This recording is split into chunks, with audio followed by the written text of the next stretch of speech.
Oke. Nah, ini sudah bisa. Jadi kita akan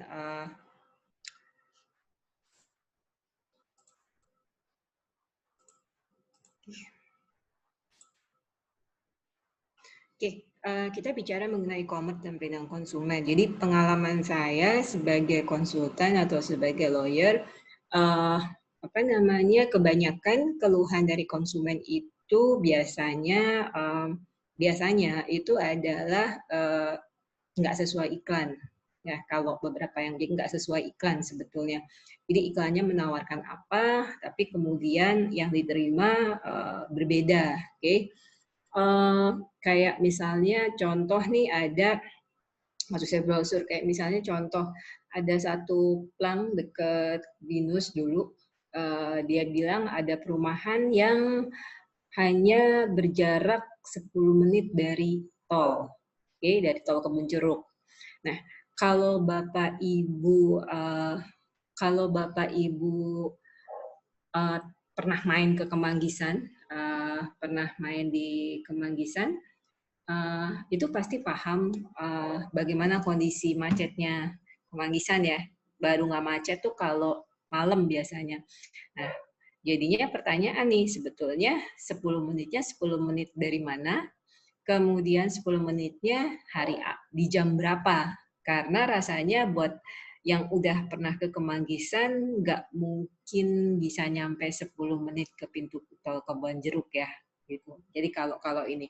Nah, jadi 10 menit lah saya lupa. Nah, pertanyaannya adalah apakah kalau misalnya kejadiannya seperti itu ternyata barang atau jasa yang kita dapat itu nggak sesuai dengan iklannya, bisa digugat nggak sih? Itu ya, itu biasanya pertanyaannya gitu. Kalau bisa apa dasarnya? Kalau nggak bisa, kok ngenes banget sih kita sebagai konsumen, gitu ya. Nah, itu sebelum e-commerce booming. Nah, sekarang e-commerce-nya sekarang permasalahan perlindungan konsumen itu semakin kompleks karena makin tingginya e-commerce, apalagi di masa-masa pandemi COVID-19 yang beberapa bulan ini kita alamin. Seluruh berita, kemudian laporan-laporan menunjukkan bahwa dengan adanya kondisi COVID-19 yang memaksa kita harus stay at home, itu meningkatkan nilai perdagangan secara e-commerce. Jadi kenapa? Karena semua orang berbelanja online. Dan baru saja sebelum saya masuk ke dalam sesi kita ini, saya mengikuti sesi pemaparan dari salah satu marketplace besar di Indonesia yang menunjukkan bahwa memang peningkatannya jual beli online melalui e-commerce itu selama masa pandemi tinggi banget. Dan mereka bisa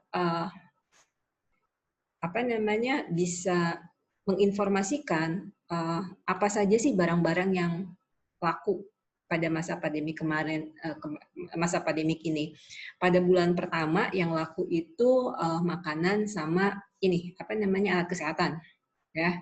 Nah, yang menariknya setelah bulan pertama, jadi sekitar pertengahan masa COVID-19 tadi, barang-barang pilihan konsumennya nggak lagi cuman jadi makanan dan alat kesehatan, mulai bergeser nih yang lakunya gitu. Kalau Pak Gunawan, Ibu Intan atau Ibu Helena ada di depan screen, mungkin bisa share kira-kira ada siapa aja ya, ada sebentar. Ada Pak Jansen, Ibu Foni, ada Pak Paulus juga. Jadi kira-kira bisa share nggak barang yang selama ini Bapak Ibu beli sebagai konsumen, atau selama ini Bapak Ibu kalau memang berjualan lapas e-commerce yang laku itu apa? Monggo kalau ada yang mau kasih respon, saya tunggu sambil kita tunggu yang lainnya.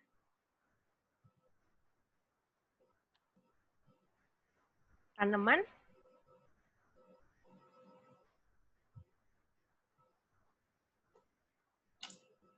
Oke, ada yang mau share? Bu Foni? Tanaman, Bu. Sorry, oh Bu Foni tadi jawab ya. Saya Iya. kedengeran teman-teman. Tanaman ya Bu Foni ya? Iya. Oke, tanaman jenis apa tuh Bu Foni? Bunga-bunga sama beberapa bibit kayaknya orang mulai banyak mau berkebun di rumah, di balkon. Yes. Bibit-bibit itu sama media tanam sih. Oh, Termasuk oke. saya itu karena pengen coba juga. Iya, iya, betul, betul, betul. Kalau Bu Foni sendiri, pelaku usaha juga atau? Iya, saya punya butik tenun, Oke. handmade tapi. Oh, handmade. Oke. Nah, untuk yang pertama betul Bu. Jadi kalau berdasarkan pemaparan dari salah satu marketplace besar di Indonesia itu saat ini eh, setelah bulan Maret, setelah berakhirnya masa pandemik, eh, yang laku itu justru yang terkait dengan gaya hidup. Jadi kayak tadi alat olahraga, katanya sepeda itu mengalami peningkatan pembelian hampir bukan di atas 100% lagi, udah lebih. Nah, tanaman yang kayak Bu Fodi sampaikan tadi. Jadi sekarang mungkin orang tinggal di rumah, jadinya memilih untuk berkebun dan segala macam. Jadi barang-barang yang laku itu kebanyakan yang terkait dengan apa namanya, dengan gaya hidup yang kayak tadi Bu Foni sampaikan. Nah, sekarang masalah artinya dengan kemudian setelah masa COVID ini Kominfo, kemudian Menteri Perdagangan, semua sampaikan bahwa setelah new normal ini, yang akan eksis itu adalah salah satunya perdagangan melalui online atau e-commerce, selain kursus-kursus training dan segala macam. Nah, saya yakin kalau dari Bapak Ibu yang ada dalam Zoom saat ini, pemasarannya sebagian besar pasti akan memanfaatkan internet. Ya, pilihannya ada dua nih. Mau jualan melalui sosial media, jadi ada Instagram, ada WhatsApp, ada Facebook, atau mau melalui marketplace. Jadi kalau ada tiga sorry, atau mau bangun website sendiri. Jadi bangun website sendiri ya kita punya website yang kita kelola sendiri. Atau yang mau lebih mudahnya gabung sama marketplace. Marketplace itu contohnya Bukalapak, Zalora, JDID, dan segala macam. Kita punya banyak marketplace. Itu yang paling gampang sebetulnya untuk bergabung. Nah, tapi ternyata e-commerce ini juga punya banyak, bukan punya banyak. Setiap hal itu selalu ada dua sisi. Satu sisi positif, ada satu sisi negatif. Dengan adanya e-commerce ini semua pemasaran bisa jadi lebih luas. Itu pertama. Udah semua orang mengakui. Kemudian yang kedua, ini mengurangi kita modal marketing dan modal tempat usaha. Oke. Itu lebih efisien lah dari sisi yang pelaku usahanya. Tapi di satu sisi yang lain, e-commerce ini juga menimbulkan ada beberapa isu hukum yang muncul dari e-commerce, terutama terkait dengan perlindungan konsumen. Oke. Ibu Intan ada di sini nggak ya? Bu Helena, Pak Jansen, Ibu Foni mau share lagi nggak? Kira-kira ada hambatan apa yang diperoleh selama ini? Ibu udah pasti udah pernah masuk melalui marketplace kan ya Bu ya? Oh iya, terus sebenarnya sekarang lagi mau coba bangun marketplace juga dengan komunitas. Oke, bagus. Bangun website sendiri berarti atau marketplace atau website sendiri Bu? Website, kayaknya masih website deh, tapi bisa Oke. transaksi. Oke. Jadi kami yang ada pengrajin batik, tenun, ini kan kesulitan untuk karena nggak bisa exhibition kan. Biasanya Oke. pendapatan terbesar artisan handmade ini kan di Exhibition. exhibition. Yes. Ya, jadi kita bikin beberapa webinar gitu tematik Oke. kain timur, batik Jawa, misalnya gitu. Oke. Kita bikin tema-tema itu, terus nanti yang mau beli kita taruh di web kain. Oke. Jadi tapi itu masih dirancang karena juga kondisi terakhir ini kan. Jadi karena event yang harusnya dalam beberapa bulan kemarin full itu udah di cancel semua. Jadi teman-teman kewalahan untuk operasional untuk kelompok komunitasnya yang membatik, bayar segala macam kata bengek untuk bisa tetap betul. Iya betul. Wah, menarik ya Bu, betul. Itu salah satunya kita bikin. Ibu, ini saya kan punya bahan e-commerce dan perlindungan konsumen. Saya melihatnya dari sisi perlindungan konsumennya nih Bu. Jadi dari orang yang akan membeli dari Ibu atau kewajiban apa aja yang muncul dari pelaku usaha. Nah, ini kayaknya yang lain Bu Helena, Pak Jansen ada yang mau share selain Bu Foni? Kalau nggak ada, atau Bu Foni memanfaatkan kesempatan ini untuk langsung bertanya kebutuhannya Bu Foni? Ya, ke saya sendiri juga pelaku pembeli online gitu, karena saya malas ke toko atau ke tempat tertentu yang bukan pameran. Jadi kalau menurut saya sih, karena saya kalau ke e-commerce tuh selalu lihat kebijaksanaan yang dia punya itu, time of condition-nya itu kan. Jadi tapi di situ emang ada ditulis kalau data kita akan mereka gunakan untuk promosi, untuk ads, segala macam gitu. Cuman ya kita kadang juga males baca, oke aja. Gue mau diapain, pokoknya gue mau belanja gitu kan. Iya, sama Bu. Kita klik oke gitu. Tapi ya memang nggak semua, kayaknya jarang. Termasuk saya cuma baca sekali di Tokopedia, setelahnya di e-commerce kan, oh ya kayaknya sama deh, oke aja deh. Oke. Tapi selama pengalaman Ibu sebagai konsumen ini pernah kecewa nggak sama marketplace? Saya tuh karena cuma menggunakan Tokopedia sampai sekarang. Kemarin yang lain karena kayaknya nggak terlalu nyaman sama yang mau dibeli, cuman lihat-lihat aja. Tapi jadi ya marketplace-nya cuma Tokopedia, dan so far sih Tokopedia lebih aman, maksudnya dia selalu konfirmasi gitu. Iya, betul. Situasi terakhir, kalau kita komplain, kita batal tuh responnya lebih cepat gitu. Lebih cepat ya, oke. Pernah penipuan tuh yang kayak yang ada ads di Instagram, terus coba beli, terus bahan yang di video atau di foto itu nggak sama dengan yang datang gitu. Itu pernah. Tapi kalau toko kayak marketplace yang udah gede itu kayaknya lebih safety deh menurut saya ya. Oke, betul.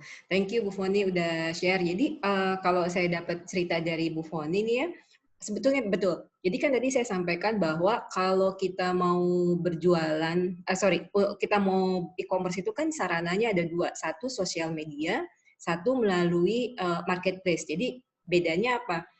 Kalau sosial media, memang kayak tadi Bu Foni udah share ke kita, udah bagi cerita, salah satu kelemahannya adalah kayak nggak ada jaminan, karena penipuannya lebih rentan, walaupun nggak selalu begitu. Makanya kadang-kadang kalau saya sendiri berbelanja di sosial media, patokan saya tuh lihat dari komen, berapa banyak orang yang komen dan segala macam. Kalau udah banyak yang komplain, biasanya saya nggak terlalu confidence, karena ada beberapa kejadian kasus hukum itu ya tadi di TV juga muncul lewat sosial media. Pada saat yang kemarin sempat jadi masalah itu pembelian masker. Jadi ada orang yang menjual masker di sosial media, harganya murah dan segala macam, uang sudah ditransfer, ketika dikontak kembali udah nggak bisa dihubungin gitu. Jadi karena memang sosial media itu kayak kita jualan, beli dengan pembeli secara langsung, nggak ada yang jagainnya, nggak ada marketplace-nya gitu, nggak ada platformnya. Jadi kalau orangnya hilang ya sudah gitu. Itu salah satu kelemahan dari sosial media, tapi bukan berarti kita nggak bisa manfaatin. Selama kitanya bisa lihat dengan cara ya tadi, cara ngukurnya biasanya wajar atau tidak harganya. Kemudian kalau di pasar, kita sebagai dari si konsumennya, kalau di pasar harganya 100, dia jual 50, mungkin harusnya kita jadi berpikir. Kemudian yang kedua, kita bisa dibantu juga dengan komen-komen yang ada. Oke. Dan memang agak susah ditelisik karena mereka biasanya pakai rekening pribadi. Oke. Nah, sekarang kita pindah ke marketplace. Jadi kayak marketplace itu sebetulnya kalau mau dibilang marketplace itu sebetulnya kayak pasar. Jadi kayak pengelola pasar. Kan kalau pasar tradisional itu ada pengelolanya. Nah, si marketplace itu pengelolanya gitu.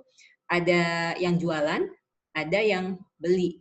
Nah, tugasnya marketplace itu adalah memastikan bahwa aktivitas jual beli yang ada di pasarnya itu berjalan dengan baik gitu. Nah, ada beberapa jenis apa namanya? Ada beberapa jenis marketplace sih sebetulnya. Nah, kemudian ada beberapa jenis marketplace. Ada yang contohnya seperti Bukalapak. Kalau Bukalapak itu sebetulnya dia tidak ber apa namanya? Dia tidak terlibat secara langsung dengan proses transaksinya. Artinya gini, pelaku usaha cukup menampilkan apa yang dia jual, kemudian nanti kalau konsumen tertarik mereka berinteraksi. Jadi Bukalapaknya nggak ikut dalam proses transaksi. Tapi ada juga apa namanya marketplace yang si pengelolanya terlibat dalam transaksi.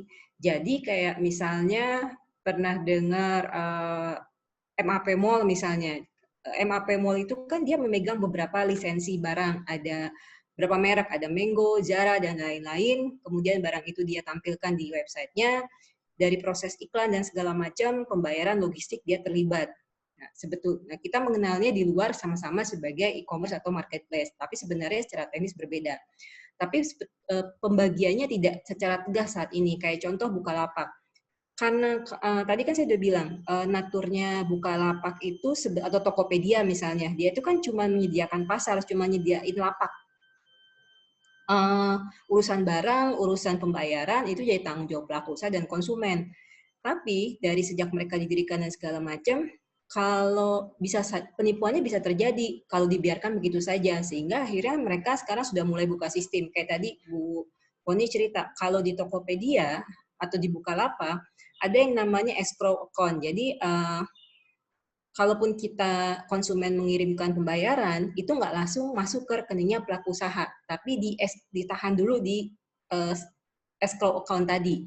Begitu dikonfirmasi barang diterima, maka baru uangnya dialirkan ke pelaku usaha. Kemudian sekarang kita juga lebih nyaman kalau lewat marketplace. Kenapa? Bisa di-tracking.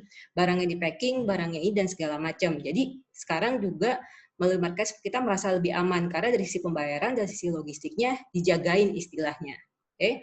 Nah, sekarang kalau misalnya kita masuk ke dalam e-commerce, saya ngomongnya ke marketplace aja ya, karena kalau sosial media sama aja sih sebetulnya, tapi kayaknya orang lebih banyak melakukan melalui pelaku usaha.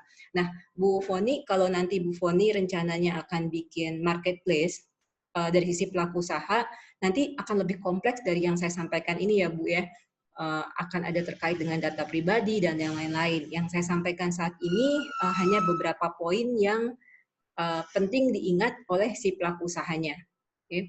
Jadi nanti kalau Bu Foni mau diskusi lagi mengenai gimana sih cara sisi-sisi hukum dari yang harus diperhatikan ketika bangun marketplace, nanti bisa kontak business law. BINUS itu punya business law dan solusi hukum. Nanti bisa kontak ke sana langsung Bu, bisa buat diskusi gitu. Apa aja sih, terutama data pribadi yang tadi Bu Foni bilang. Ini kan rancangan undang-undangnya udah mau masuk nih Bu Foni, masih digodok di DPR. Begitu goal, maka setiap pelaku usaha ada beberapa pengecualian memang yang harus tunduk pada privacy policy yang tadi Bu Foni bilang. Ya, jadi ini pembahasannya hanya saya beberapa poin aja, tapi untuk mendirikan marketplace ada beberapa yang lebih detail lagi ya Bu Foni ya. Oke, saya masuk ke pelaku usahanya nih. Jadi ini berdasarkan definisi pelaku usaha udah jelas orang menjalankan kegiatan usaha. Kalau konsumen itu kalau dalam undang-undang di Indonesia dia pemakai. Artinya apa? Pemakai itu tidak harus selalu yang beli. Jadi kalau misalnya saya beli satu barang, kemudian saya kasih ke Bu Foni, kemudian Bu Foni mengalami sakit perut misalnya atas barang yang saya kasih tadi, maka yang boleh mengajukan gugatan itu dengan definisi konsumen tidak harus selalu saya, tapi Bu Foni juga bisa. Kenapa? Karena Bu Foni adalah pemakai. Jadi dengan adanya pemakai ini, maka yang mengajukan gugatan terhadap pelaku usaha tidak harus orang yang melakukan transaksi dengan si pelaku usahanya tadi. Orang yang menggunakan itu juga bisa kalau dia mengalami kerugian. Nah, sekarang apa sih yang harus diperhatikan oleh pelaku usaha terutama dalam e-commerce? Jadi kalau Undang-Undang Perlindungan Konsumen itu mencatat beberapa poin apa aja sih kewajiban pelaku usaha. Nah, terkait dengan e-commerce, sebetulnya saya mau highlight poin yang poin B, informasi yang benar. Oke, dalam tidak hanya di e-commerce, kewajiban pelaku usaha ini berlaku untuk semua orang yang menawarkan barang dan jasa yang ada di Indonesia. Dari A sampai poin ada di belakangnya. Nah, dengan karakteristik e-commerce itu kan sebetulnya kalau boleh dibilang, baik melalui marketplace maupun sosial media, salah satu karakteristiknya adalah kita nggak kenal siapa yang kita beli. Siapa yang jadi penjual dan siapa yang jadi pembeli sebetulnya. Kalau kita beli di pasar tradisional, kita udah jelas, si A, saya belinya ke sana. Jadi saya bisa tanya-tanya, saya bisa lihat barangnya. Tapi kalau di marketplace atau sosial media, salah satu karakteristiknya adalah kita itu betul-betul sebagai pembeli, itu cuma menggantungkan pada informasi. Informasi apa? Informasi yang disediakan oleh si pelaku usaha terkait dengan si barangnya tadi. Gambar baju aja, gambar baju aja kan tidak memberikan informasi apapun. Makanya makanya undang-undang mewajibkan bahwa pelaku usaha itu harus kasih informasi yang benar. Nah, permasalahannya informasi yang benar itu yang seperti apa? Contoh, kalau Bapak Ibu saya paling mudah itu mencontohkan kalau baju deh gitu. Kalau jual di sosial media, biasanya yang kemudian cuma gini LD, lingkar dada. Kalau misalnya baju atas. Atau kalau bawah, lingkar pinggang. Oke? Jarang yang menyebutkan misalnya jenis kain. Padahal beberapa orang mungkin tidak nyaman dengan jenis kain tertentu atau bahkan alergi. Oke, kemudian ternyata jenis kain dicantumkan. Contoh yang paling gampang katun. Jadi type of kainnya katun. Nah, masalahnya adalah katun sendiri punya beberapa macam. Jadi kalau ibu-ibu yang sering bikin baju, pasti dia paham bahwa katun itu juga punya beberapa macam. Jadi bisa saja begitu saya baca tulisan di marketplace-nya katun, saya pikir katunnya katun Jepang. Tapi ternyata yang dimaksud adalah katun jenis yang lain. Sehingga ketika barang yang nyampe, saya, loh kok yang diterima katun jenis lainnya. Itu adalah contoh kecil bagaimana informasi itu menjadi sangat penting ketika kita melakukan jual beli di e-commerce. Karena karakteristik dari e-commerce kita nggak bisa kenal siapa yang beli dan apa barangnya. Jadi salah satu kewajiban pelaku usaha dalam e-commerce adalah memberikan informasi yang benar. Nah, kalau yang poin E, kesempatan tuh rasanya susah diterapkan pada e-commerce. Yang akan terkait dengan e-commerce adalah poin F dan poin G. Jadi, baik pelaku usaha yang konvensional atau dia menjual barangnya melalui online, maka kewajiban pelaku usaha itu memberikan kompensasi, ganti rugi, dan atau penggantian kerugian kalau ada munculnya kerugian akibat penggunaan barang dan jasa tadi, atau yang poin G, kalau ternyata barang yang diterima tidak sesuai dengan perjanjian. Makanya makanya ada kewajiban kita boleh refund sebetulnya. Jadi nggak ada tuh alasan kita nggak boleh refund karena ada tadi memberikan kompensasi. Cuman biasanya sekarang disiasati oleh pelaku usaha untuk barang yang diskon 50% ke atas tidak bisa dimintakan refund misalnya. Kalau kita beli barang diskon dalam dunia yang nyata, kita kan bisa pegang barangnya. Kita bisa lihat, ini barangnya, oke, diskon. Cacat nih ya, oke. Nggak apa-apa lah cacatnya begini, saya bisa terima, oke. Atau saya masih bisa coba nih, misalnya. Nah, sekarang bayangkan ketika itu kita pindahkan ke dalam transaksi online. Barang-barang yang diskon itu kan biasanya barang yang sudah mau out of untuk ngabisin stok atau misalnya sudah nggak sesuai dengan season dan segala macam atau sudah terlalu lama di gudang dan pasti ada perubahan fisik. Masalahnya adalah kalau di online nggak bisa kita cek. Jadi sebetulnya apakah masuk akal ketika kita beli online yang sale, kemudian ternyata barang yang diterima sudah tidak sesuai, dan kita nggak bisa refund. Dan ini memang kejadian. Dan ini memang kejadiannya ada kejadian seperti yang mengeluhkan hal yang sama kepada saya. Jadi dia beli sepatu, kalau sepatu itu kan marketplace biasanya dia menyediakan ukuran. UK 5 itu berapa senti dan segala macam.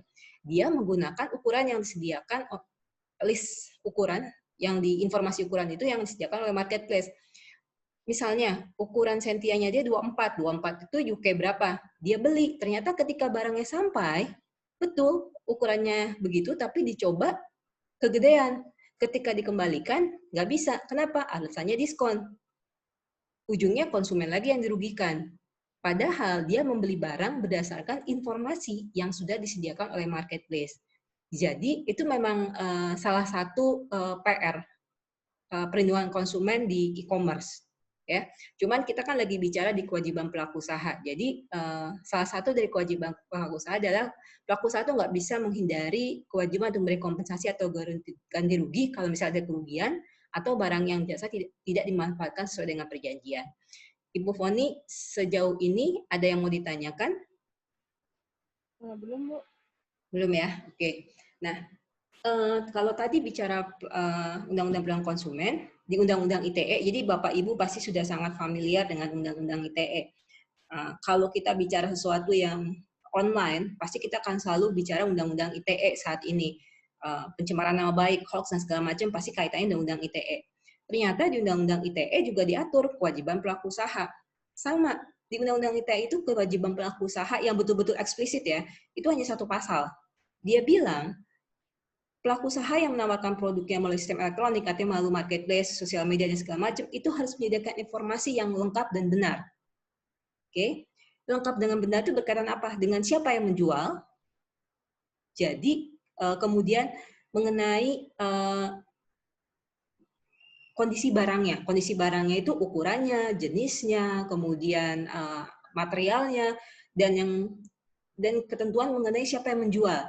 Contoh, kalau misalnya Bukalapak, maka Bukalapak harus mendeklar Bukalapak itu siapa sih, PT apa sih, di mana dia berdomisili.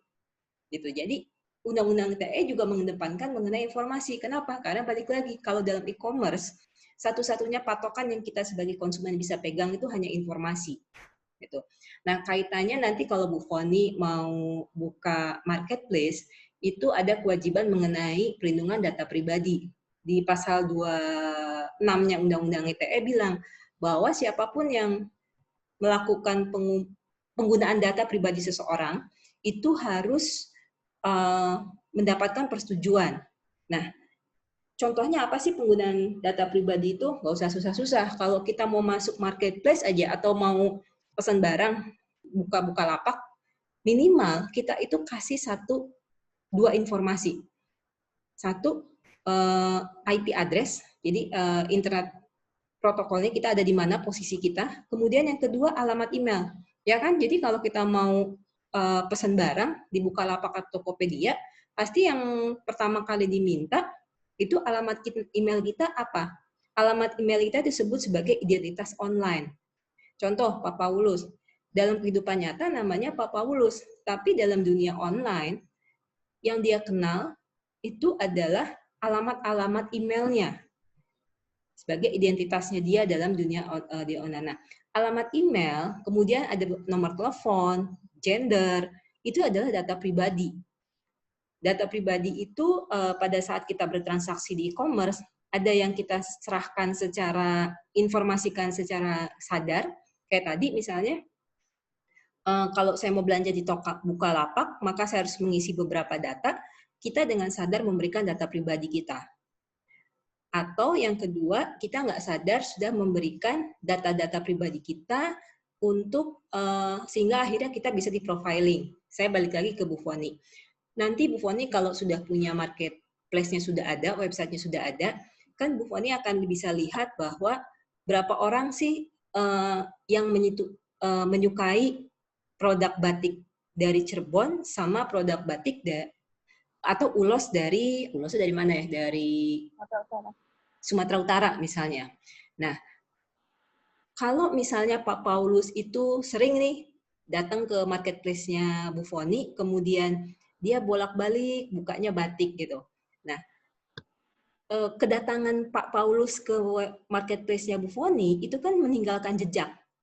Nah, jejak itu sebetulnya adalah informasi yang bisa digunakan oleh Bu Foni. Untuk apa? Kirim yang namanya marketing. Makanya jangan heran kalau misalnya kita main di Instagram, atau di Bukalapak atau misalnya Tokopedia, kita hari ini lagi cari baju putih atau baju koko. Dalam beberapa hari ke depan, kita akan menerima iklan-iklan informasi mengenai baju koko. Ya, atau nanti kalau misalnya kita lagi cari sepatu olahraga, habis hari ini browsing-browsing di marketing atau di sosial media, dalam beberapa hari kita akan terima iklan-iklan mengenai sepatu olahraga. Nah, itu yang disebut juga sebagai profiling.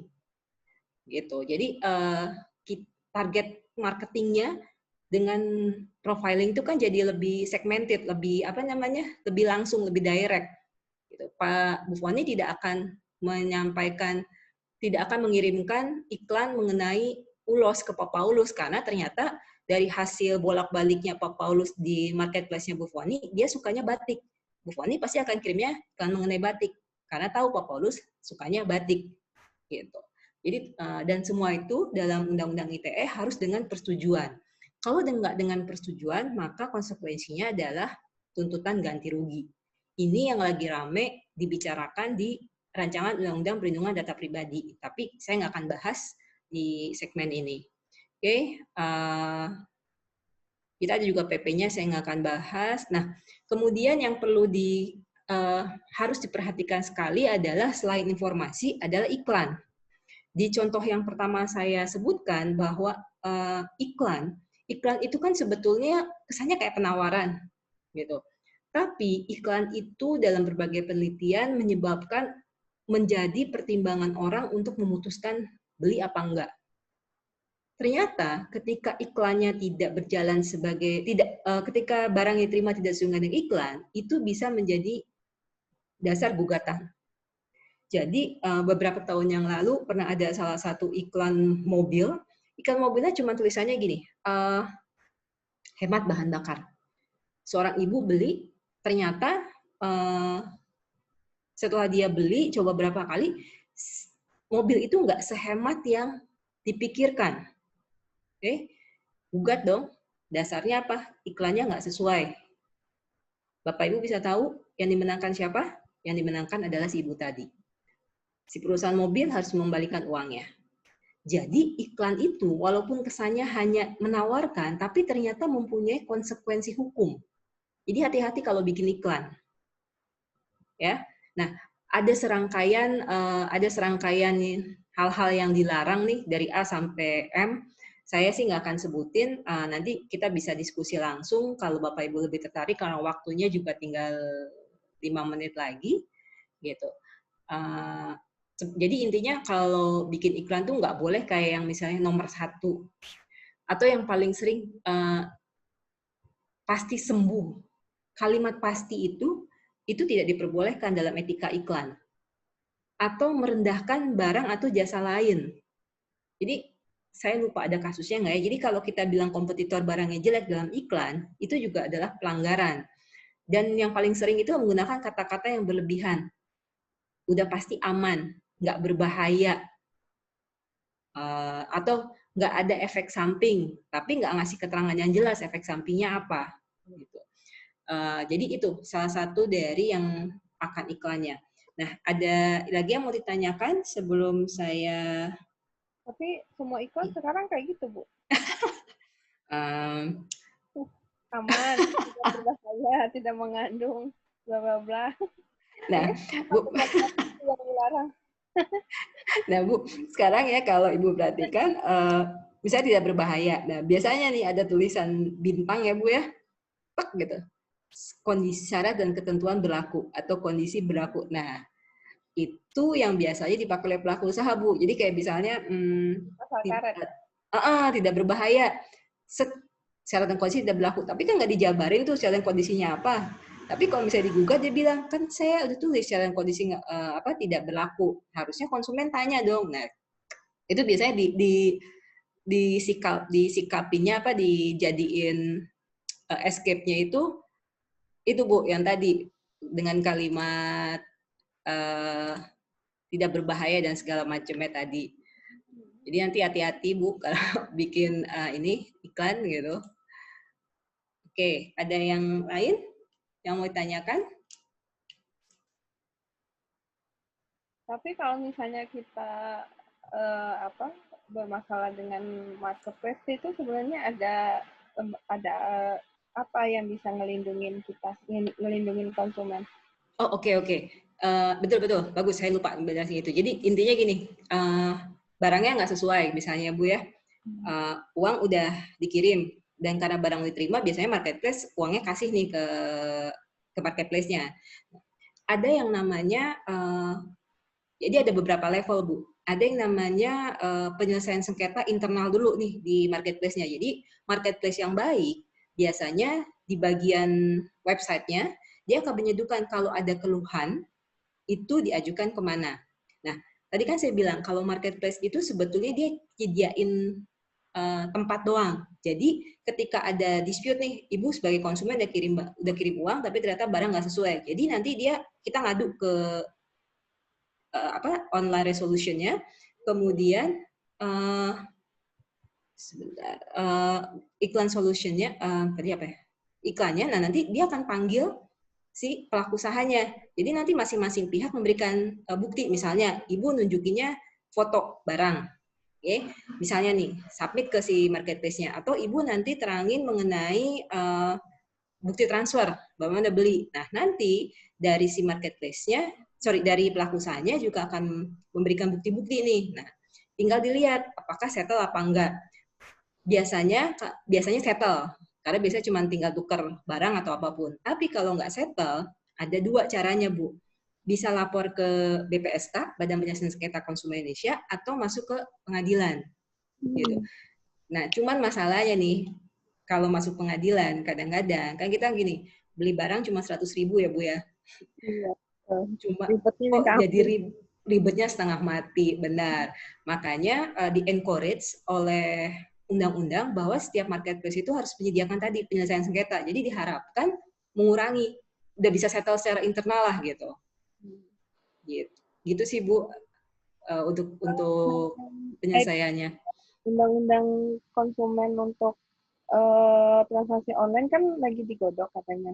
Itu mencakup pembelian di sosial media kayak Instagram juga nggak sih, atau cuma mengikat e-commerce doang? E-commerce doang, oke. Jadi sekarang itu ada namanya PP, saya bentar ya, saya lagi mau cari share screen-nya. Bentar ya Bu ya, saya cari. Karena yang buat konsumen yang nggak ada perlindungannya justru kan yang di sosial media ya, termasuk WhatsApp dan IG, Facebook gitu. Padahal juga lumayan tinggi penjualan di sosial media. Yes, betul Bu, betul. Kalau e-commerce karena dia perusahaan, ada corporate, lebih mudah, masih bisa dijerat oleh banyak pasal lah kayak gitu. Kalau misalnya masalah walaupun pasti ribet banget kan. Iya betul. Ibu di slide saya udah kelihatan ya? Ya. PP 80. Dagangan sistem elektronik, oke.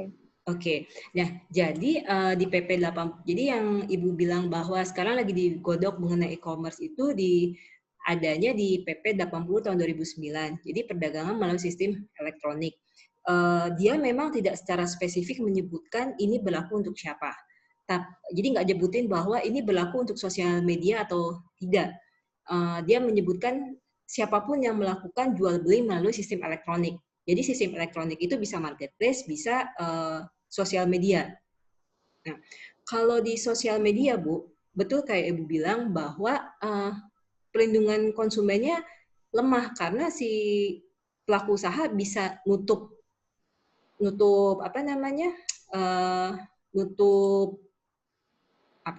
akunnya itu bisa anytime kan ya Bu, betul. Nah, jadi sekarang yang diatur itu adalah si sosial medianya. Jadi kayak Facebook, itu kan yang disebut sosial medianya kan Facebooknya, Bu. Instagram, itunya kan. Caranya gimana? Caranya, tapi memang masih belum sepenuhnya meng-cover konsumen. Ujung-ujungnya larinya ke pidana sih, Bu, ke penipuan. Jadi kayak misalnya, kalau misalnya ternyata barang si akunnya itu udah sering dipakai untuk penipuan, biasanya kita bisa pakai yang di Instagram ada report ya, Bu ya. Nah, itu. Tapi sampai di situ sih, Bu. Ya, ujung-ujungnya memang kita harus lapor dan rata-rata larinya pidana. Di Mabes Polri itu kebanyakan pada awal-awal, terutama kalau ini Bu, saya dapat cerita dari cybercrime itu, kalau mau Lebaran sama Natal, itu aduan penipuan itu tinggi banget.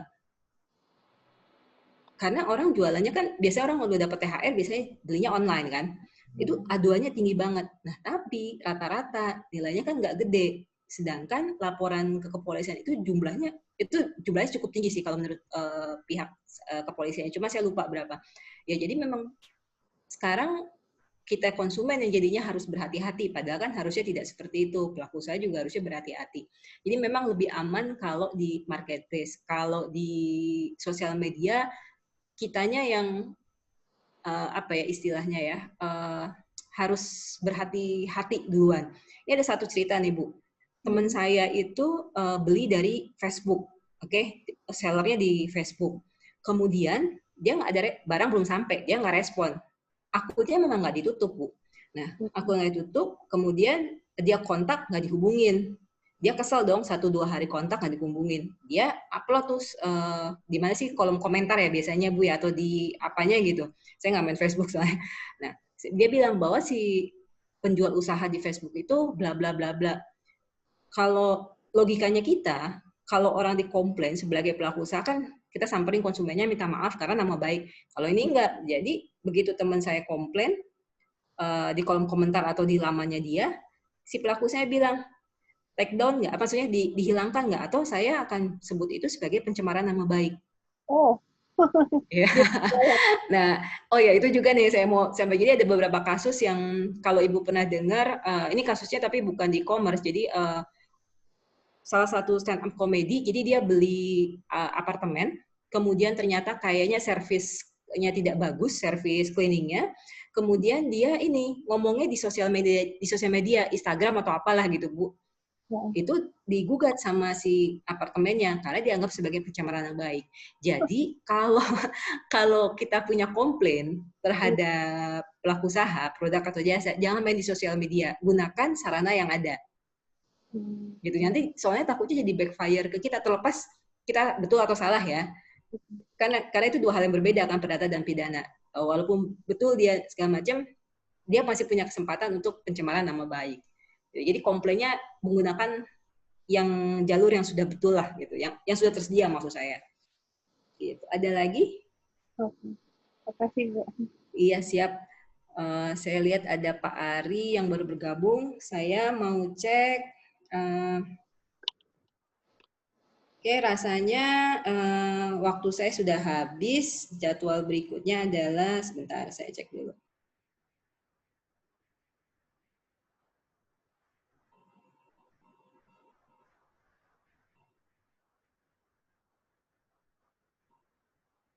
Oh, jadwal berikutnya dengan Pak Paulus ya. Pak Paulus?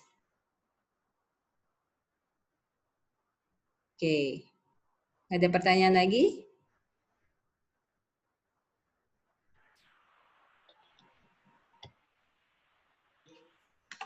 Halo, Bu Sisi. Oke, Pak Paulus. Oh, sorry. Nggak apa-apa. Saya takut ini. Bukan Pak Besar ya? Pak Besar tadi pagi tukeran sama saya, Pak. Ya. Oke, sip. Saya matikan. Oke, Bapak Ibu, terima kasih Bu Foni. Kalau ada yang mau didiskusikan terkait marketplace dan segala macamnya, nanti bisa hubungin kami di Business Law. Kita punya apa namanya, Pak? Bisa LK. kami LKBH. Jadi itu tapi konsultasi. Jadi hanya ngobrol konsultasi aja Bu, gitu. Online. Saat ini sih kita baru aktif ya Pak Paulus ya, jadi mungkin harus janjian dulu karena nggak semuanya standby di posisi di kampus Kijang gitu. Jadi bandingnya janjian dulu. Bisnis Law Bu. Bisnis Law. Iya, di kampus Kijang. Oke, siap. Begitu Bapak Ibu, saya lanjutkan dengan Pak Paulus. Silakan Pak Paulus, saya Oke, izin live meeting dulu sebentar ya. oke, oke.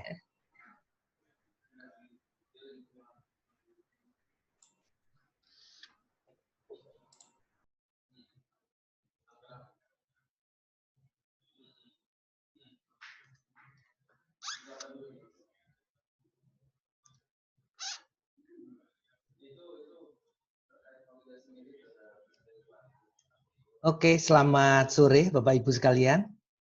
Apakah suara saya bisa ditangkap dengan baik? Jelas, Bisa, Pak, bening, bisa Pak. ditangkap, Pak. Oke, ada Pak Gunawan, Bu Intan, Bu Helena, Bu Foni, Pak Jansen, sama Pak Ari. Oke, saya kebagian materi yang sebetulnya tidak diharapkan oleh banyak pihak ya, yaitu tentang kepailitan dan penundaan kewajiban pembayaran utang. Ya, seringkali mungkin sudah familiar dengan istilah ini ya. Tapi terkait dengan kepailitan dan penundaan kewajiban bayar utang ini, sebetulnya suatu sarana yang bisa digunakan baik oleh debitur maupun kreditur, ya, baik oleh yang punya hutang atau yang mempunyai piutang. Itu ya. Jadi coba saya share dulu.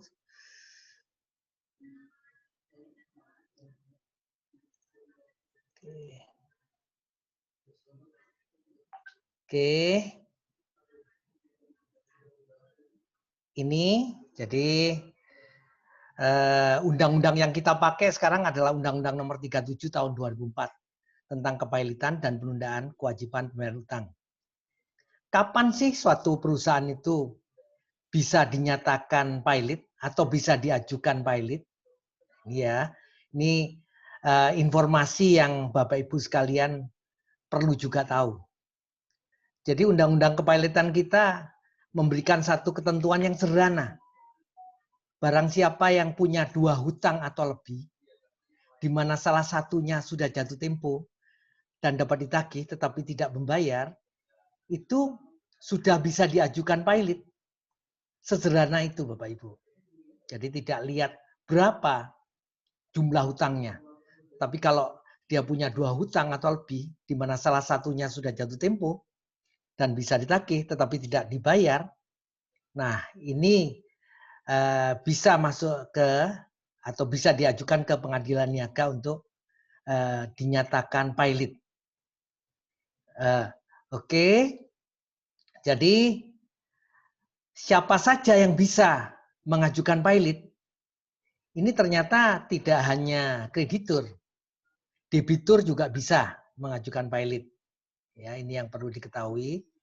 Tapi untuk perbankan itu Bank Indonesia yang bisa mengajukan pailit. Kemudian untuk perusahaan efek, perusahaan surat berharga itu sekarang OJK yang boleh mengajukan pailit. Asuransi sekarang ini Menteri Keuangan yang bisa mengajukan pailit.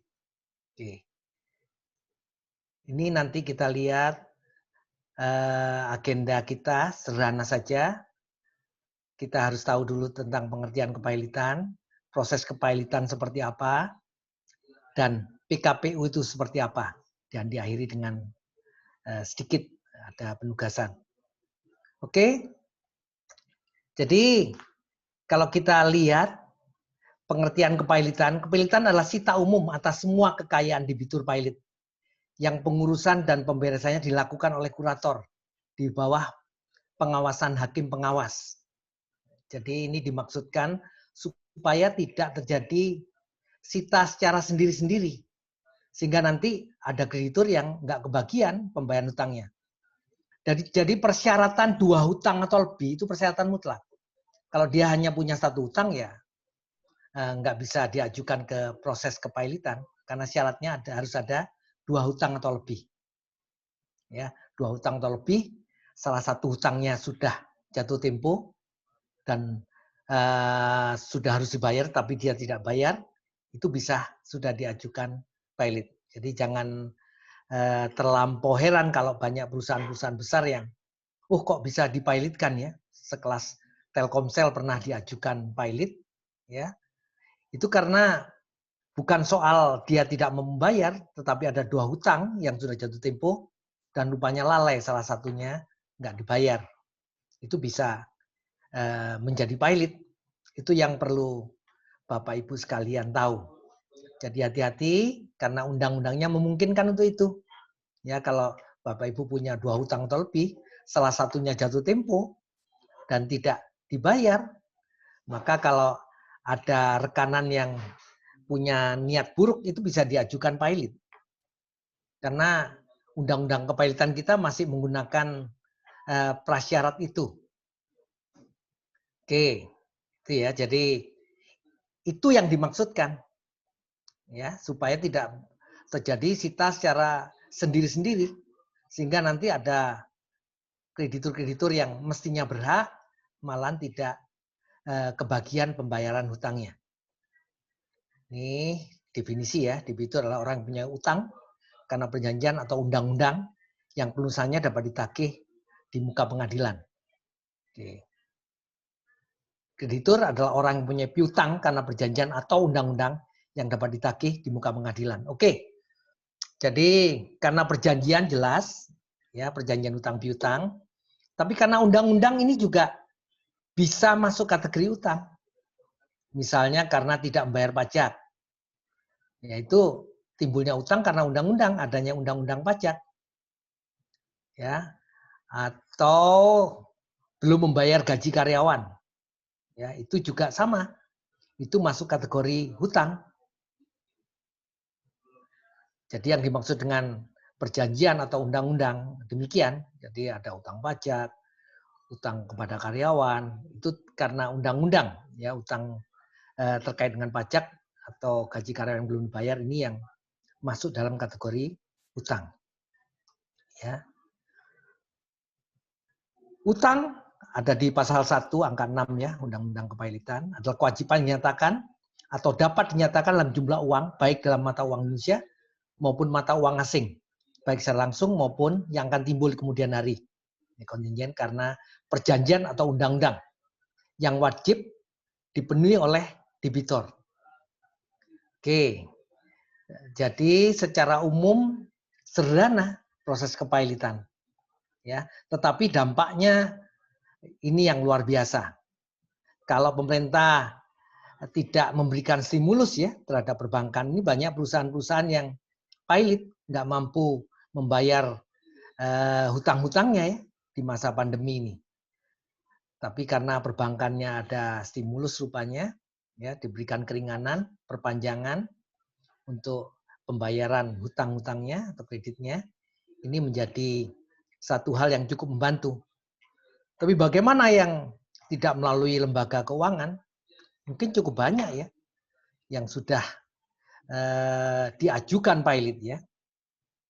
Nah ini kondisinya demikian.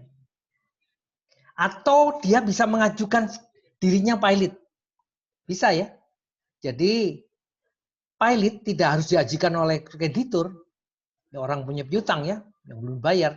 Tapi debitur, karena kondisi perusahaannya sudah sedemikian rupa, ya, dia tidak lagi mampu berjualan, dia tidak lagi mampu membayar gaji karyawan, ya, tidak bayar pajak, daripada berkepanjangan, perusahaannya dipertahankan, maka bisa menggunakan mekanisme mengajukan pilot ya untuk dirinya sendiri. Asal tadi dia punya 2 hutang atau lebih, salah satunya jatuh tempo dan dia tidak mampu untuk membayar, ya ini bisa mengajukan dirinya sendiri untuk pilot. Ya, debitur bisa mengajukan, kreditur apalagi, ya. Kemudian jaksa juga bisa loh. Tapi kalau sudah jaksa biasanya ada kepailitan yang merugikan kepentingan banyak orang, merugikan kepentingan umum. Ada unsur penipuan, misalnya terkait dengan kita tahu ada abutur, ada first travel, itu pasti jaksa akan turun untuk ikut mempilotkan. karena ada kepentingan umum yang dilanggar, ada aspek pidananya di sana ya, karena jaksa bisa masuk di sana. Oke, ini proses kepailitan, ya. Jadi walaupun materinya sangat terkait dengan hukum ya, tetapi perlu tahu juga. Jadi permohonan pilot itu diajukan di pengadilan niaga ya, yang sekarang masih sama dengan pengadilan negeri ya, tapi dia di provinsi ya. Oke, ya permohonan pilot itu diajukan ke pengadilan niaga dengan kondisi yang tadi, asal punya 2 hutang atau lebih, salah satunya enggak dibayar, kalau diajukan diterima ya permohonan pengajuan pilotnya diterima. Begitu diputus pilot, ya maka akan diangkat ya 2 organ penting di dalam putusan pilot, yaitu hakim pengawas dan kurator. Ini ya, jadi begitu satu perusahaan dinyatakan pilot, maka direksinya itu mati secara perdata. Dia tidak boleh melakukan satu transaksi apapun, ya, karena perusahaannya nantinya akan diambil alih oleh kurator. Kurator ini profesi ya, profesi yang diperoleh melalui satu sertifikasi, biasanya sarjana hukum atau seorang akuntan yang bisa menjadi kurator ya. Ya, sarjana hukum, lawyer tentunya, atau akuntan yang bisa menjadi kurator, kemudian diangkat oleh pengadilan menjadi kurator. Dan sepak terjang kurator ini diawasi oleh hakim pengawas. Fungsi kurator ya otomatis menginventarisir semua harta-harta si pilot, ya akan diinventarisir ya harta-hartanya yang akan dijadikan jaminan nanti untuk pembayaran hutang-hutangnya, ya itu ya. Jadi kurator akan melakukan inventarisir, termasuk juga dia mulai mendata krediturnya, ya ada enggak kreditur preferennya, ada enggak kreditur separatisnya, ya kreditur preferen, kreditur yang didahulukan, ya apa saja yang kreditur preferen nih, apa ada hutang pajak yang harus didahulukan, atau ada gaji karyawan yang belum dibayar, atau ada kreditur separatis, kreditur yang dengan jaminan, ya ini biasanya akan dijual terlebih dahulu. Utang yang dengan jaminannya tadi, jaminannya nanti dibayarkan, sisanya baru kemudian diperhitungkan untuk pembagian bagi kreditur yang lain. Atau ada kreditur konkuren. Nah, ini kreditur yang biasanya tidak ada jaminannya ya, tidak diberikan katakanlah prioritas. Biasanya kreditur konkuren ini tidak kebagian, udah habis dibagi di antara kreditur preferen dan kreditur separatis. Oke ya. Jadi itu fungsi kurator. Fungsi kurator dia menginventarisir ya semua aset-asetnya. Profesi kurator termasuk profesi yang rawan. Karena biasanya sang direksi akan coba melobi ya. Ini jangan dijadikan aset untuk bayar utang deh, keluarkan dulu. Ini yang kadang-kadang banyak kurator yang akhirnya berurusan dengan pihak yang berwajib. Ya, begitu pengumuman pilot mulai dilakukan, ya ada rapat kreditor, batas pengajuan klaim, semua kreditor diundang ya, klaim hutang-hutangnya, rapat verifikasi, ya ada rapat verifikasi terkait dengan mana ini yang merupakan jaminan, mana yang ini merupakan kreditor konkurennya, mana yang preferen yang harus didahulukan, ya mulai diverifikasi semua hartanya, ya. Tapi bisa juga ada usulan perdamaian, ya usulan perdamaian sebetulnya masih bisa kok ini ditunggu, ya. jangan diputus pilot dulu. Pihak debitor misalnya mengajukan usulan perdamaian, mungkin bisa dibayar sebagian terlebih dahulu. Bulan depan akan diberikan pelunasan. Ya. Kalau usulan perdamaian disetujui, disahkan, ini kepilitan berakhir ya. Ya. Pembagian hasil, pemberesan, tidak jadi pilot. Tapi kalau usulan perdamaian tidak disetujui atau tidak ada perdamaian, debitur dalam keadaan insolvensi. Ya, tidak mampu bayar, pemberesan harta pilot ini ya dilakukan ya oleh kurator. Didahulukan kreditor separatis, kreditor-kreditor yang rupanya ya waktu itu memberikan hutangnya ada jaminannya terlebih dahulu, dipisahkan ya. Jadi dipisahkan, dijual terlebih dahulu. Ya, hutang yang dengan jaminan diberikan kreditor separatis. Ya, oleh kurator biasanya seperti itu, baru kemudian sisanya kalau sudah lunas, sisa objek jaminan yang dijual tadi masuk ke dalam budel pilot ya, untuk kemudian diperhitungkan sebagai pembayaran bagi kreditor preferent maupun kreditor konkuren. Kreditor preferent ya, yang didahulukan tadi ya, hutang pajak, hutang karyawan. Tapi pertanyaannya lebih diutamakan mana sih? Kalau ada pertanyaan, hutang terkait gaji karyawan atau hutang terkait pajak? Ini sama-sama undang-undangnya menyatakan didahulukan. Ya. Tapi rupanya terakhir sudah ada putusan bahwa yang harus didahulukan utang terhadap gaji karyawan. Gaji karyawannya ini harus didahulukan, baru kemudian hutang pajak. Ya, ini sama-sama kreditor preferent. Didahulukan. Baru kemudian konkuren, hutang yang tanpa jaminan. Oke, itu ya dibereskan semuanya. Ya, harta pilot. Itu proses terkait dengan kepilitan. Ya. Jadi ada seorang kurator ya yang nanti mengambil alih. Jadi sang direksi dianggap mati secara perdata. Dia tidak punya kewenangan untuk menjual, mengurus perusahaannya. Itu ya. Jadi Bapak Ibu sekalian perlu tahu bahwa kepilitan sesederhana itu. Barang siapa punya 2 hutang atau lebih, salah satunya jatuh tempo, ya, dan tidak dibayar, itu bisa diajukan pilot. Ya, itu bisa diajukan pilot ya. Upayanya memang masih bisa ada usulan perdamaian. Tetapi ada model lain nanti. Selama belum ada putusan di persidangan, di samping usulan perdamaian ya, tetapi ada satu proses yang lain, yaitu PKPU. Penundaan kewajiban pembayaran hutang. Itu ya. Nih. Jadi undang-undangnya adalah tentang kepilitan dan proses PKPU.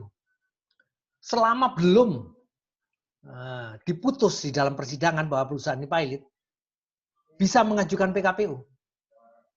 Ya, tapi jangan sudah dinyatakan pilot, ya, sudah disetujui, sudah tinggal akan pemberesan. Wah ya, ini nggak bisa lagi. Ya, proses PKPU selama belum diputus ya di dalam persidangan bahwa perusahaan itu pilot bisa diajukan PKPU. Dan hakim nggak boleh menolak.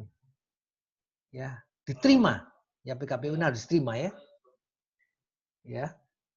Begitu PKPU ini diterima, ya, maka ada putusan PKPU sementara 45 hari mulai ya dibentuk hakim pengawas. Kalau tadi ada kurator, di sini dibentuk pengurus ya, dibentuk pengurus. Bagaimana model penundaan kewajiban pembayaran hutangnya? Ya, kalau sampai belum terjadi kesepakatan, belum terjadi kesepakatan nih, bagaimana model restrukturisasi utangnya, dibayar 75% dulu, baru kemudian 20%, atau dihilangkan dendanya, ini belum ketemu. Maka ini ya, kemudian ada pengumuman PKPU ini. Ya, rapat kreditor, batas pengajuan tagihan, rapat pencocokan. Ya. Kemudian ada usulan perdamaian. Bagaimana? Ini ya di PKPU ada usulan perdamaian juga. Usulan perdamaian dengan kondisi seperti itu, ya mungkin enggak, karena sebetulnya ini punya kemampuan untuk bayar, tetapi sekarang belum mampu membayar. Jika setujui, ya ada homologasi, ada pengesahan, disahkan oleh pengadilan bahwa terjadi perdamaian ya, enggak jadi pilot. Tapi ternyata perdamaian ini enggak kunjung terjadi. Kalau tadi ada PKPU tetap, PKPU sementara, penundaan kewajiban pembayaran utang, putusan PKPU sementara ya. Ini ada penundaan kewajiban pembayaran utang tetap. Sama ya.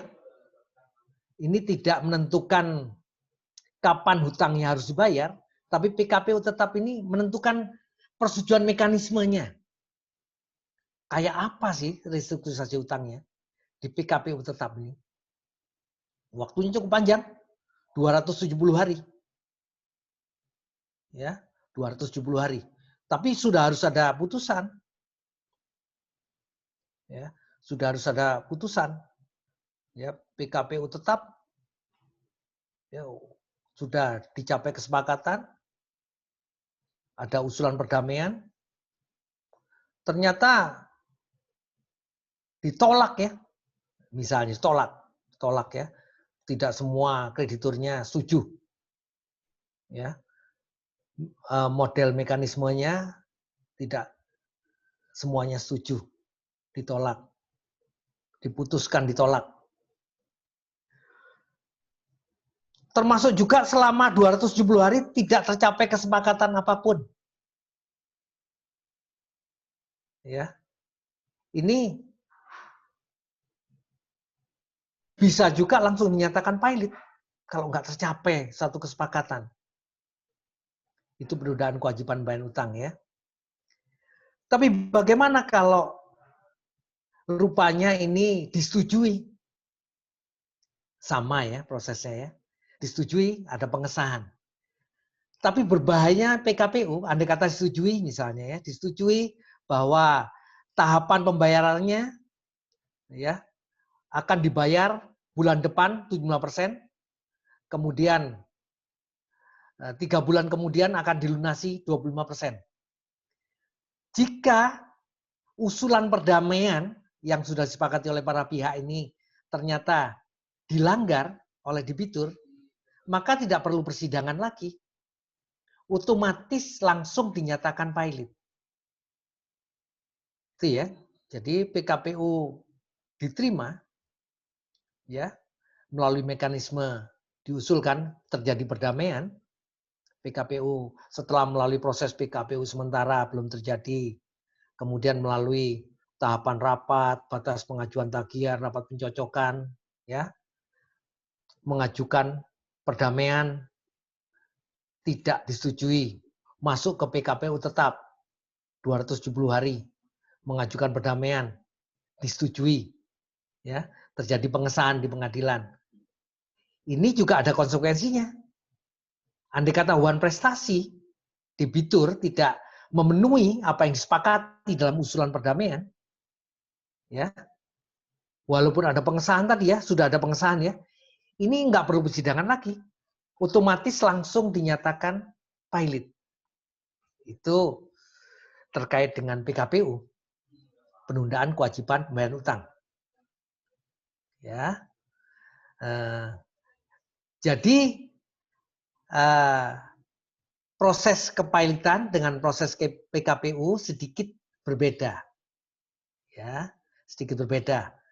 Kalau kepailitan tadi, yaitu biasanya diajukan dengan kondisi seseorang debitur punya 2 hutang atau lebih, di mana salah satunya jatuh tempo dan bisa ditagih tetapi dia tidak bayar, dia bisa mengajukan proses kepailitan. Tapi selama proses kepailitan berlangsung, kalau ada pengajuan PKPU, maka PKPU ini bisa diterima juga, ya, dengan kondisi yang sama. Ya, PKPU yang akan didahulukan.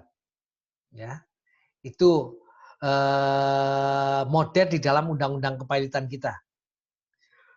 Tetapi yang perlu diperhatikan sebetulnya, yaitu proses bahwa kepailitan itu memang sekarang ini sedang menjadi kajian banyak orang. Sudah waktunya ini ditinjau ulang ya undang-undang ini, karena ada kondisi yang kok sesederhana itu ya diajukan kepailitan. Kok tidak ada melihat lagi sebetulnya kemampuan dari perusahaan yang bersangkutan. Asal dia punya 2 hutang atau lebih, salah satunya sudah jatuh tempo dan tidak dibayar, itu bisa diajukan kepailitan. Itu yang menjadi permasalahan ya. Sehingga banyak orang bertanya itu pada saat sekelas Telkomsel, sekelas Manulife, sekelas Prudensial pernah masuk proses kepailitan. Ya, itu mengejutkan banyak pihak. Ternyata memang undang-undang kita memungkinkan. Memungkinkan ya. Karena sesederhana itu. Jadi siapapun ya bisa diajukan pailit loh.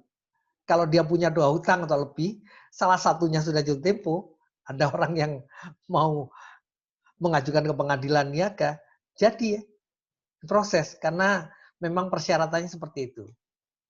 Ya. Di dalam prakteknya memang kepailitan ini berkembang sedemikian rupa ya. Bahkan kadang-kadang bisa dipakai sebagai strategi ya. Dipakai sebagai strategi supaya tidak membayar hutang yang lebih besar, kadang-kadang bisa seperti itu ya. Kadang-kadang juga sebagai lahan untuk mengambil keuntungan dengan celah-celah yang ada di dalam undang-undang kepailitan seperti ini. Ya, oke. Jadi itu secara umum ya proses kepailitan. Ya. Jadi Bapak Ibu sekalian mungkin setelah apa yang saya jelaskan secara umum ini, kalau ada sesuatu yang ingin ditanyakan, saya tunggu ya. Monggo Bapak Ibu. Ya, karena ini akhir sesi sesuai dengan judulnya yaitu ngomong tentang kepailitan yang bisa dialami oleh semua perusahaan. Ya, pada saat perusahaan sudah nggak mampu daripada dipertahankan, ya ada hutang, ada pembayaran karyawan, ada biaya operasional. Kadang-kadang ada debitur yang memilih yang mengajukan proses kepailitan. Silahkan kalau ada yang ditanyakan Bapak Ibu sekalian. Ini ada Bu Intan, masih belum kebayang ya. Bagaimana kalau perusahaan nanti dipalitkan oleh seseorang. Ya. Mungkin ya, karena memang sesederhana itu ya. Walaupun nanti ternyata nggak mudah ya bagi kurator untuk melelang asetnya itu juga perlu waktu. Ya. Kurator pada saat dia melelang aset dari debitur pailit itu nggak boleh sembarangan juga. Dia harus memastikan bahwa harga yang terjual melalui proses lelang ini memperoleh angka yang memang secara ekonomis wajar ya harganya.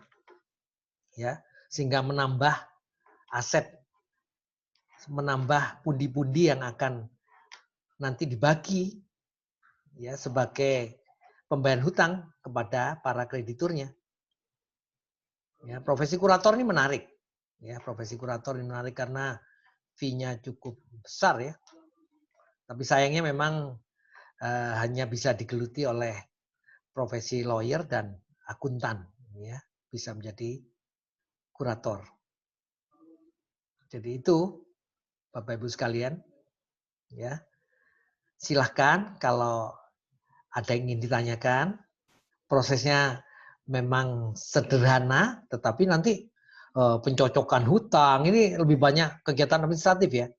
Nanti ada pencocokan hutang, rapat kreditur, diverifikasi. Itu ya tugasnya lebih banyak seperti itu. Ya. Oke. Ada pertanyaan? Belum ada pertanyaan. Oke ya. Jadi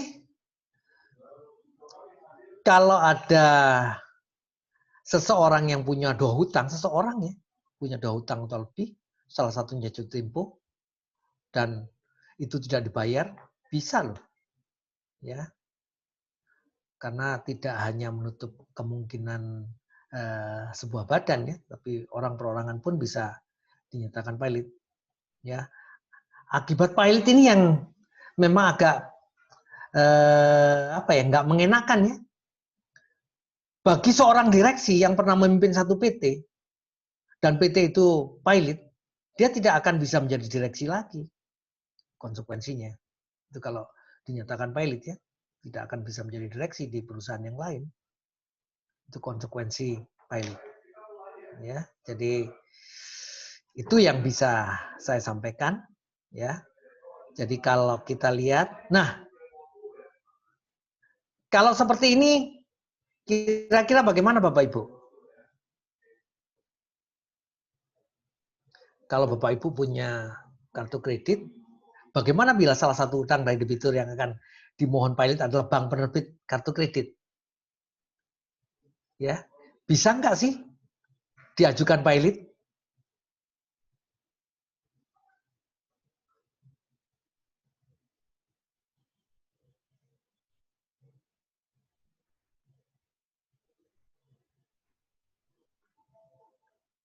Ini masih di, sorry ini.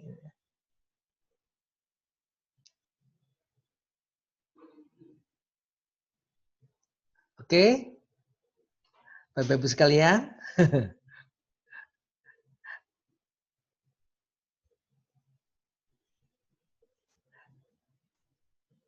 Pak Gunawan masih ada kan Pak Gunawan? Pak Gunawan? Ya, masih ada Pak. Gimana Pak Gunawan? Ini soal aksi korporasi kepailitan nih sebetulnya di ranah properti cukup marak loh Pak. Tapi biasanya akal-akalan Pak. Nah kan udah ada Pak Paulus nanti.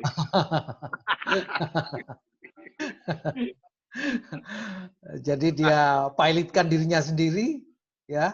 Nggak taunya nanti begitu diperhitungkan, dibeli temennya sendiri, krediturnya kasihan tuh, suruh nyicil lagi.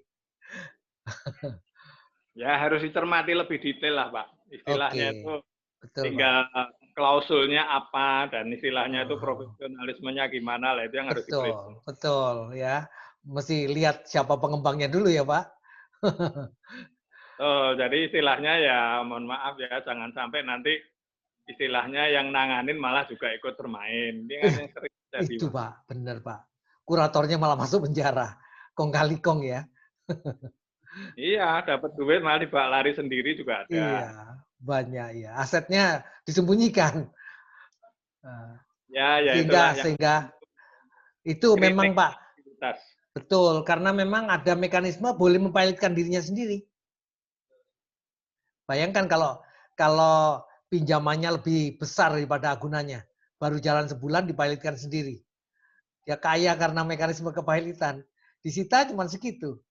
Sementara dia dapat pinjaman begitu besar. Nah, itu yang kadang-kadang ada yang nakal, dipilotkan dirinya sendiri. Nah ini yang menjadi pertanyaan memang. Undang-undang kepilotan kita memang harus direvisi.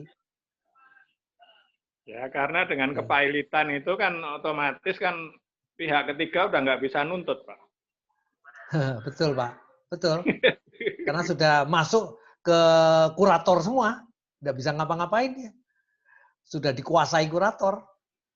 Aman dia. Aman. Nggak perlu bayar lagi. Dia tenang. Manis, dituntut pun dengan nggak juga udah percuma. Nggak bisa. Betul. Apalagi kalau dia bisa main dengan kuratornya, itu lebih bahaya lagi. Tapi kalau ketahuan sih masuk penjara semua. Ya itulah kredibilitas seseorang dipertaruhkan.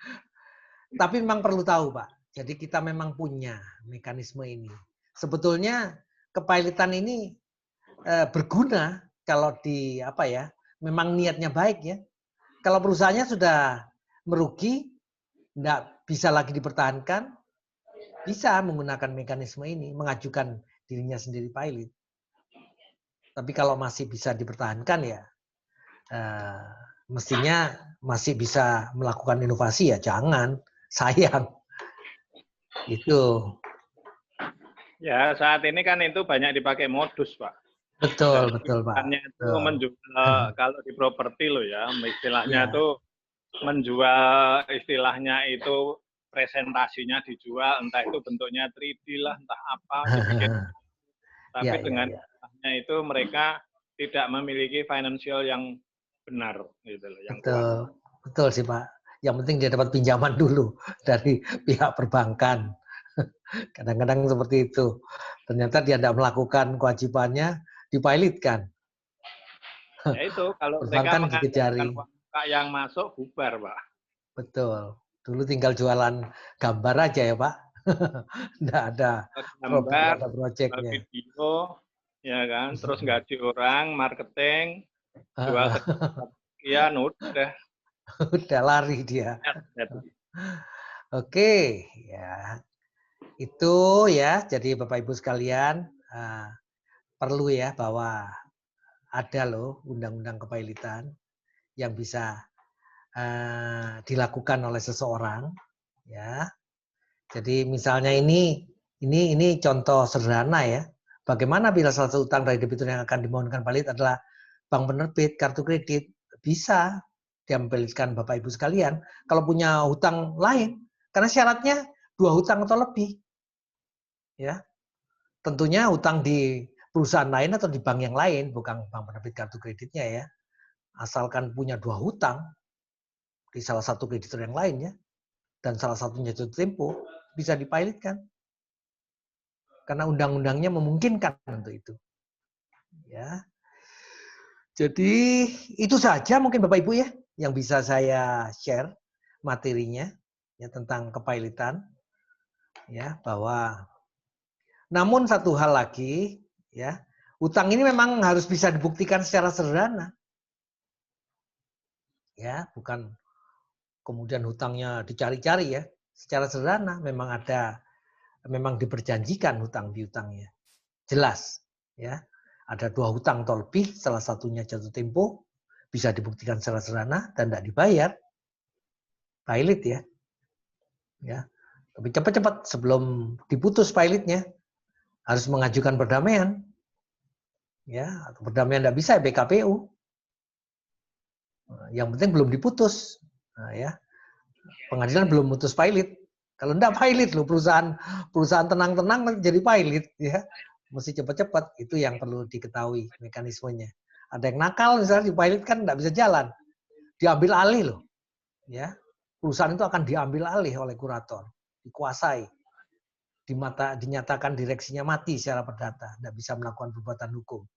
Ya, maka itu perlu juga tahu ya tentang kepilotan ini agar tahu langkah-langkahnya kalau ada orang yang melakukan perlawanan model begini. Ya. Harus cepat.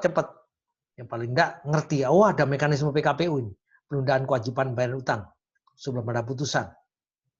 Dan harus diterima ya PKPU oleh hakim ya. Nanti dilihat bagaimana kemampuan bayarnya, di restrukturisasi utangnya. Ya, seperti apa tahapan pembayarannya. Oke, masuk akal, disetujui, ya, disahkan oleh hakim, nggak jadi pilot. Tapi kalau nggak disetujui, ya sampai 270 hari, ternyata nggak ada dana yang bisa dijaminkan untuk bayar utangnya, pilot ya.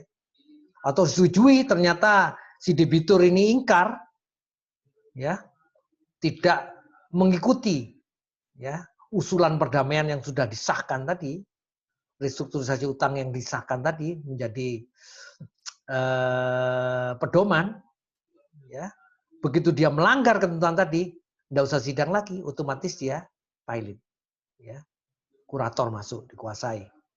Itu ya, kalau sudah kurator masuk, ya, ini direkturnya ya nggak bisa ngapa-ngapain. Sudah dinyatakan dalam kondisi diam, ya, mati secara perdata. Oke, Bapak Ibu sekalian, terima kasih atas waktunya, ya, sudah mau tetap ya di tempat mendengarkan sharing dari kami ya, para dosen yang punya kesempatan untuk bisa share ya sedikit ilmu pengetahuan yang kami dalami. Selamat sore semuanya ya. Jika tidak ada pertanyaan, oh silakan. Silakan Ibu. Ada di chat sebentar ya. Ah, ini kadang-kadang saya tidak ngecek chatnya. Bentar ya, Bu.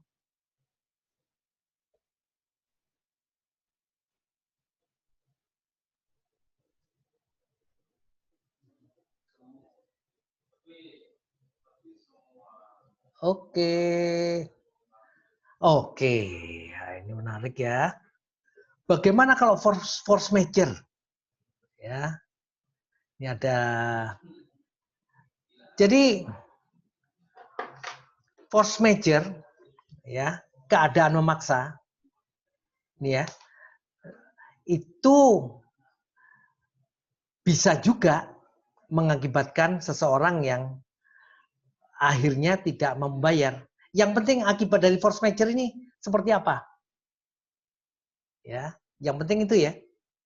Karena kalau kita kembalikan ke definisinya, memang tidak di-cover ya. Jadi barang siapa punya 2 hutang atau lebih, salah satunya sudah jatuh tempo dan tidak bayar, maka itu sudah bisa diajukan pilot. Ya, bisa diajukan pilot. Ya, ini force major-nya terkait dengan yang mana? Karena kan kita lihat ya, hutang yang mana dulu. Ya. Sebetulnya masa pandemik ini juga bisa dikatakan force major. Itu ya, andai kata di dalam perjanjian itu ada kondisi yang mensyaratkan demikian, risiko yang terjadi diatur, maka enak.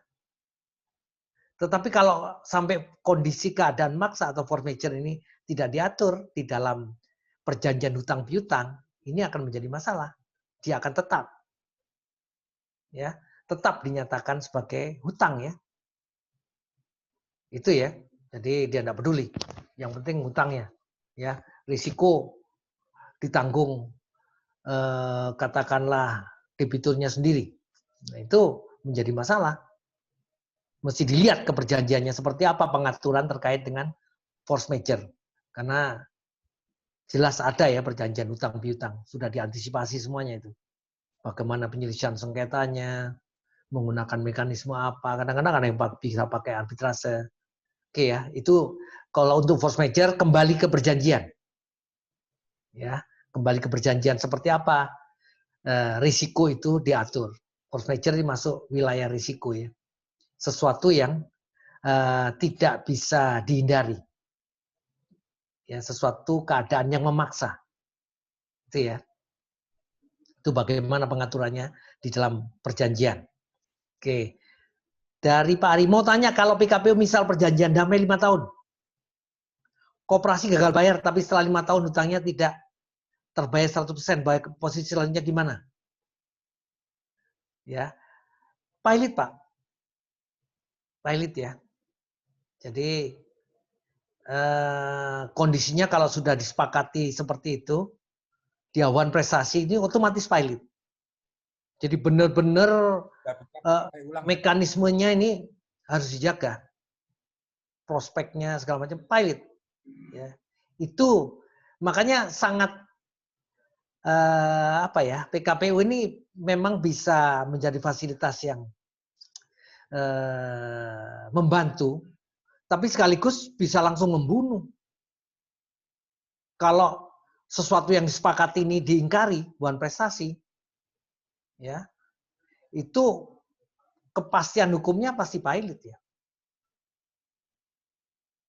Itu ya, jadi itu yang berbahaya ya dari PKPU. Begitu PKPU, ini harus dipegang teguh ini, penundaan kewajiban bayar utang. Oke. Berarti tidak bisa PKPU kedua, nggak bisa ya Pak ya? Nggak ada. Dibuat perjanjian. Iya. Nggak bisa ya? Nggak bisa Pak, nggak bisa Pak. Jadi PKPU kedua nggak bisa. Itu yang terjadi di dalam PKPU ya. Jadi mesti diperhatikan mekanisme itu. Ya. Jadi itu kalau misalnya gitu berarti berlaku setelah hakim ketok palu PKPU baru perjanjian itu berlaku ya Pak ya? Betul Pak, betul Pak. Kalau sudah disetujui, ya, oke sudah disetujui ini restrukturisasinya terjadi perdamaian, dijaga ya, karena nanti kalau ingkar janji ini otomatis pilot, itu yang terjadi, ya. Yang repot memang ini efeknya ya, bagi direksi nggak bisa menduduki direksi di perusahaan yang lainnya, itu sanksi yang paling berat ya. Tapi kan walaupun kalau masih, misalnya pilot kan yep, yang sangat dirugikan debitur ya Pak, kreditur ya Pak ya. Betul. Terus betul. Efek jerahnya buat debitur apa ya Pak ya? Efek jerahnya. Kalau nggak kalau seperti ini kan lebih baik semua orang mengajukan pilot aja si debiturnya. Kalau misalnya ujung-ujungnya nanti yang rugi paling besar kan krediturnya ya Pak ya. Baik PKPU Betul. maupun pilot kan. Betul. Jadi yang paling rugi ya Pak ya. Betul. Memang sih. Jadi paling rugi tetap kreditur, ya. Terutama ini ya kreditur-kreditur yang tidak ada agunannya ya. Kreditur konkuren ini paling rugi. Ya minjamkan nggak pakai agunan.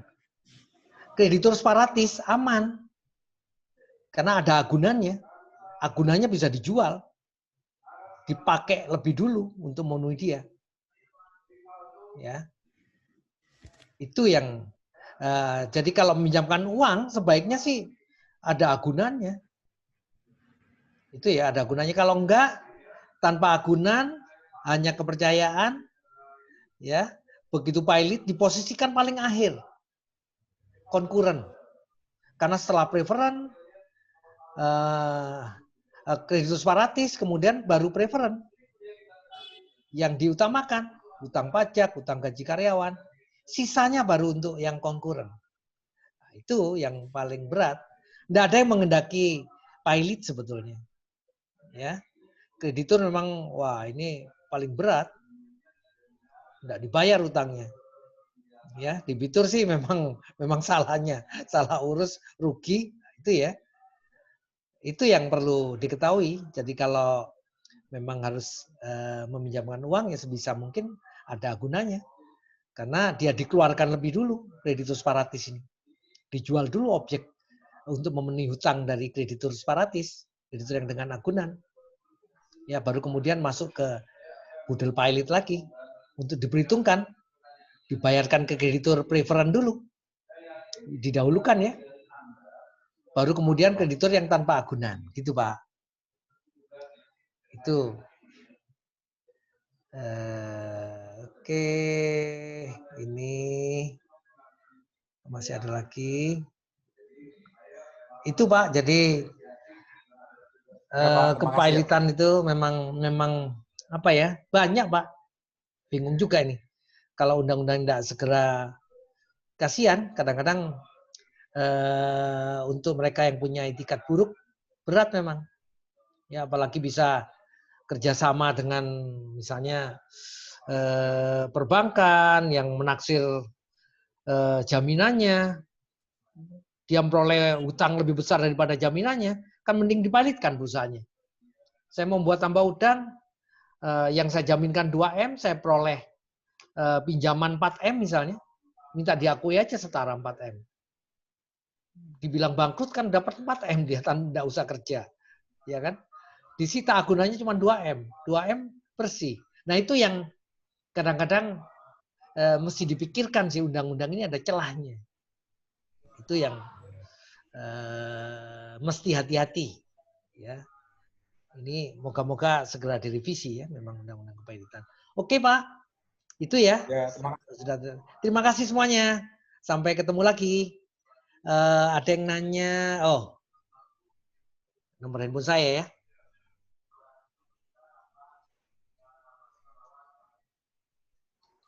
Oke, ada WA-nya juga. Kok ini Pak Gunawan yang nanya. Nomor handphone saya Pak Gunawan kan tahu itu.